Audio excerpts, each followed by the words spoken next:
Je m'appelle Farida, juste pour une petite présentation, j'ai 26 ans et aujourd'hui je suis en stage à la direction juridique Europe de L'Oréal dans le cadre de mon parcours élève avocate.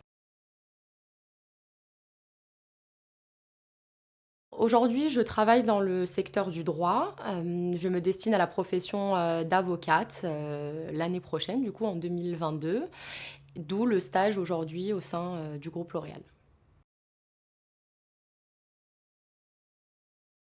Alors j'ai choisi ce métier et le domaine du droit parce que j'ai toujours eu cette volonté de vouloir défendre les autres et j'avais hésité entre le métier d'avocate et le métier de juge en voulant passer le concours et je me suis rendu compte que le métier d'avocat me permettait d'aider des personnes dans différents domaines du droit.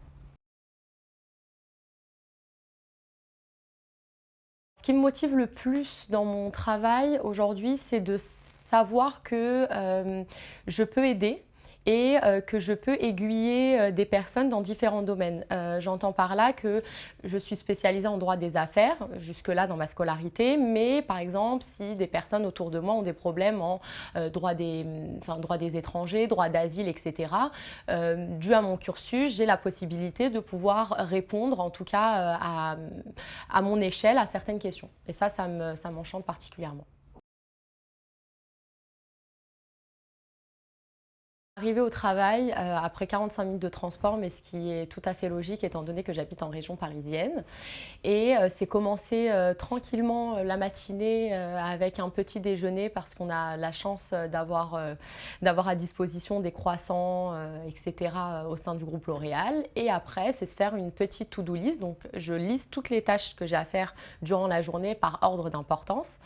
Et je vais effectuer par exemple des recherches juridiques. Donc, on va me donner un sujet très général et on va me demander d'écrire dessus sur 2 pages. Je vais avoir des réunions également sur des sujets un peu précis dans le domaine du droit et dans mon domaine, là par exemple en droit de la distribution. Et je vais avoir par exemple aussi des présentations à faire pour mes responsables en vue de certaines réunions.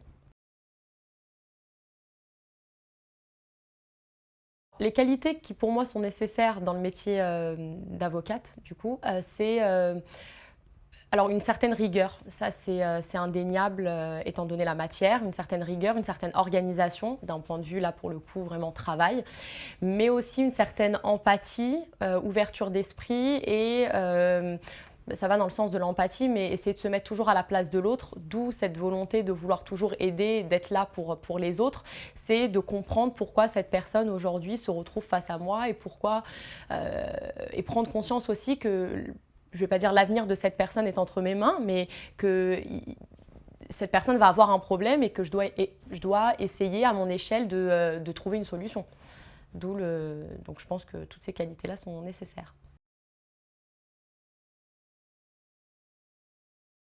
Quel conseil aujourd'hui je donnerais à des jeunes filles pour y arriver de manière générale dans le monde professionnel? Je pense que c'est toujours croire en soi.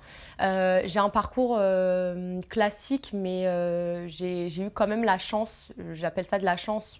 Je ne sais pas si c'est de la chance ou du travail, mais j'ai grandi en banlieue, j'ai eu un parcours très classique banlieue où on n'avait pas forcément la possibilité à ce moment-là de pouvoir s'exporter et aller sur Paris pour faire ses études, parce que c'était pas très répandu non plus.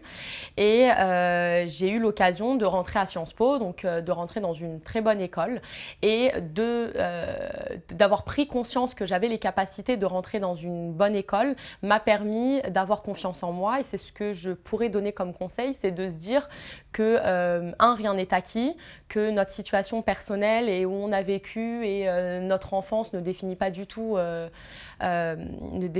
notre futur et notre avenir, ça c'est certain. Et surtout, on se donne des objectifs et on essaye de les atteindre. Si notre objectif, et je vais être très claire, si notre objectif c'est être riche à 40 ans, et ben, faut se donner les moyens d'y arriver et faut travailler d'arrache-pied, faut dormir à 4 heures du matin parce qu'il faut réviser jusqu'à 4 heures du matin.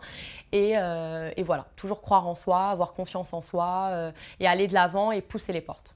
Très important de pousser les portes, de saisir ses chances ou de les provoquer.